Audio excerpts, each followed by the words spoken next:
قدس فورس کے کمانڈر غلام علی نے آج عرب ملکوں کو دھمکی دے دی ہے اور عرب ملکوں کو یہ دھمکی دی ہے کہ وہ اسرائیل کو اپنے ٹھکانے مت دیں۔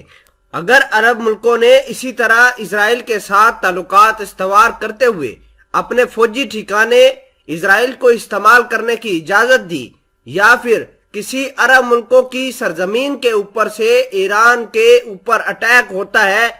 تو ایران اس ملک کو اپنا دشمن قرار دے کے اس کے اوپر بھی اٹیک کرے گا، اور سخت قسم کا رویہ ایران کے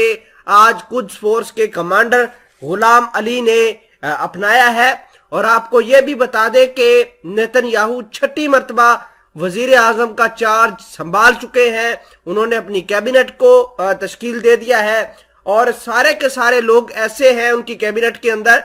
جو کہ اینٹی ایران ہے، ایران کے نیوکلیر ویپنز کو ڈسٹرائے کرنے کے لیے یہ پلان بنانا شروع کر دیے ہیں، جس کی وجہ سے ایران نے اپنی سیکیورٹی کو مزید ٹائٹ کیا ہے۔ آپ کو یہ بھی بتا دیں کہ ایران نے حال فی الحال کے اندر ذوالفقار نام کی ابنائے ہرمز میں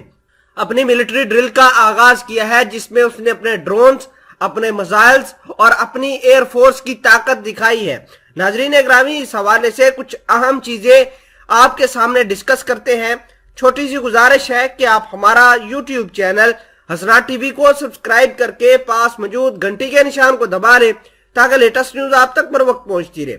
ایران's general was destructive response to the Israel allies, یہ دیکھیے لفظ الائز استعمال کیا گیا ہے، اور الائز کا مطلب ہی یہ ہے کہ وہ عرب ملک جو اسرائیل کو سپورٹ کر رہے ہیں، اسرائیل کو تسلیم کرنے کی کوشش کر رہے ہیں۔ یعنی اگر ہم تھوڑی سی ہسٹری کو دیکھیں تو حال فی الحال کے اندر اسرائیل کی جانب سے ایک چیز نکل کر سامنے آئی تھی کہ ہم سعودی عربیہ کے ساتھ تعلقات نارملائز کرنے کے لیے جا رہے ہیں۔ نیتن یاہو اور شہزادہ محمد بن سلمان کے تعلقات ساری دنیا پر عیاں ہیں، وہ کس طریقے سے نیتن یاہو کے ساتھ مل کر کام کرتے ہیں وہ بھی پوری دنیا کو پتہ ہے۔ اور آپ کو یہ بھی بتا دیں کہ حال فی الحال کے اندر ایران نے ایک تھریٹ الرٹ بھی جاری کیا تھا کہ وہ اگلے 48 گھنٹوں کے دوران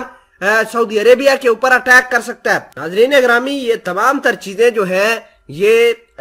مڈل ایسٹ کی پالیٹکس کو مزید کمپلیکیٹڈ کر رہے ہیں۔ اور آپ کو یہ بھی بتا دیں کہ نیتن یاہو نے آج اعلان کیا ہے کہ ہم اپنی جو